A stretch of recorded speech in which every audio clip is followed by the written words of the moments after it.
And now on to a story that we continue to cover, U.S. sanctions in Iran. Late last week, the U.S. Senate voted to increase sanctions, imposing new penalties on any foreign businesses and banks that have ties to Iran's ports, shipping, shipbuilding, or energy. This would bring policy one step closer to a total trade embargo on Iran. Now, these sanctions were added by the Senate to the annual defense authorization bill, which still needs to be voted on by the House of Representatives and signed into law by the president. To talk more about these sanctions and also U.S. policy in Iran, I'm joined now by Jamal Abdi, Policy Director for the National Iranian American Council. And I know, Jamal, these sanctions, of course, are in response to, the threat of nuclear weapon in Iran. But it seems like the White House, isn't on board with the sanctions voted on by the Senate. Talk a little bit about this clash in ideals here. Well, I wouldn't call it a clash. It was a very quiet confrontation, if anything. This was a sanctions package that was proposed initially as a total embargo, as sort of the last step in this sanctions dance that we've seen over the past couple years. The last step before the next step. Full exhaustion of the sanctions and what's left but potentially a naval blockade to enforce a total embargo. That's, of course, an act of war.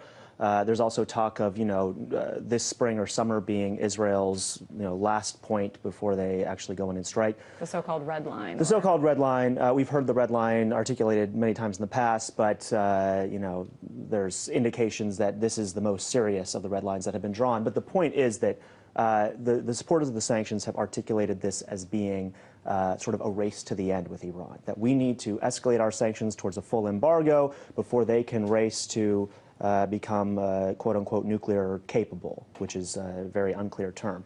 And so what happened was the supporters of this did not get everything that they wanted. They didn't get the total embargo, but they still did manage to ratchet up the sanctions. This is the third time in just the past calendar year that they've managed to do this.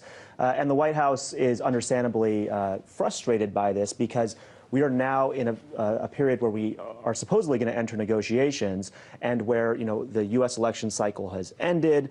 We have a brief period of time before March when the Iranian election cycle begins and they're unable to do anything diplomatically. And so we have this brief window where we need to have serious talks.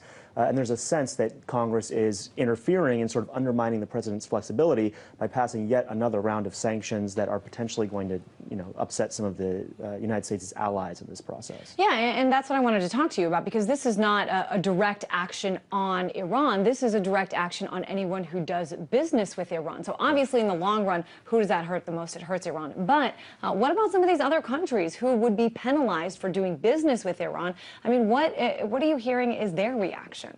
Yeah, I think there's concern about these measures, that every time we've seen this in the past, there's been this concern. For instance, these sanctions are really going to hit potentially Turkey pretty hard because Turkey depends on Iran for its gas. Right now, they've worked out some arrangements where they're essentially bartering through the use of gold in order for Iran to continue to sell gas to Turkey.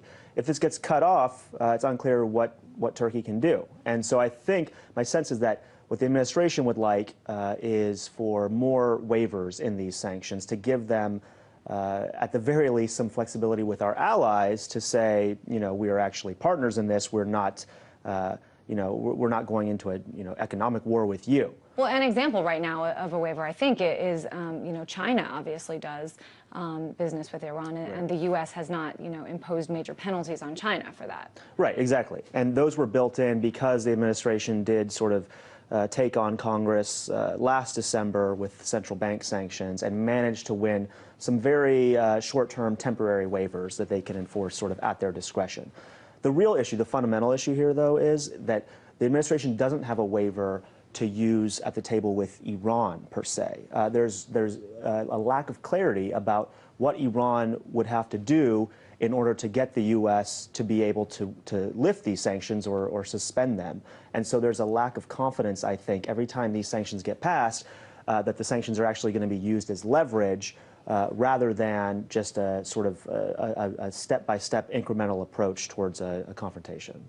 And Jamal, when we talk about sanctions, it's really interesting because this is sort of seen as a non-violent alternative to any sort of military violence, and it's sold to the American people as a way, to show that we're tough, but it doesn't actually, physically hurt anyone. But that's not really the whole story, is it? It's definitely not the whole story. We're seeing now reports of there was a young Iranian kid who died because he couldn't get medicine for hemophilia treatment. And we're hearing about these increased shortages of medicine in Iran because the sanctions are cutting off those imports. So this is having real effects. Now, this is a problem that the drafters of these new sanctions took into account. They acknowledge that they exist, but instead of actually taking action to make sure that our sanctions aren't cutting off medical exports to Iran, instead they said, well, we're going to demand the president give us a report about who is diverting these medical goods from Iranians. Now, that's fantastic if that's what we need to get to the bottom of this, but at the end of the day, if that report actually comes through, if it names Iranian officials, great, let's make sure that's not happening. But we do know that the sanctions are going to be are a main culprit of this, and we're going to have to look in the mirror and say, okay, now what can we do to make sure that we're actually not the ones who are responsible for ordinary Iranians dying because of lack of access to basic medicine? Yeah, absolutely, especially when it comes to young people there. Let's switch gears a little bit because these sanctions aren't the only sort of new policy. There was an article in the Wall Street Journal that talked about the increased use of surveillance drones by the U.S. over Iran. Talk about the impact that has. Well, we heard a few weeks ago about a drone that was actually shot at by Iranian jets. This, was understandably an area for concern. We know that the U.S. apparently is escalating these drone flights, and the Iranians have complained to the U.S. that these flights are violating Iran's territory. The U.S. denies that. But we also know that, I think it was last year or several months ago, a spy drone was actually shot down inside of Iran. There have been reports of real cloak and dagger type stuff going on inside of Iran, where you've had street signs replaced by cameras and monitoring devices by the U.S. and its intelligence assets inside of Iran. So there seems to be a pretty thick blanket of surveillance over Iran. But the problem here is that, for one, it really doesn't do a whole lot to, bolster confidence or trust between the two countries. And two, there is a need for more oversight and surveillance, but it has to be done in a legal fashion. And there is a legal basis with which to do that, and that's the IAEA, the UN Nuclear Monitoring Agency. And what we should be doing, hopefully, if we can get these talks started, is to work on an end game that involves greater legal inspections by the IAEA that Iran accepts, that can give the U.S. and its partners assurance that Iran's not moving towards a nuclear weapon, and gives Iran its entitlement to a domestic enrichment program. But wasn't this sort of the process before? Why isn't this something that could be working? This is something that could be working if we're actually having these negotiations, and I think there's a lack of clarity about what is our end goal. Can we arrive at a point where inspections are robust enough that we can be assured that there isn't a problem here and we can actually put this issue to rest? Yeah, certainly lots to consider and some interesting new developments here. Jamal Abdi, Policy Director for the National Iranian American Council. Thanks so much. Thank you.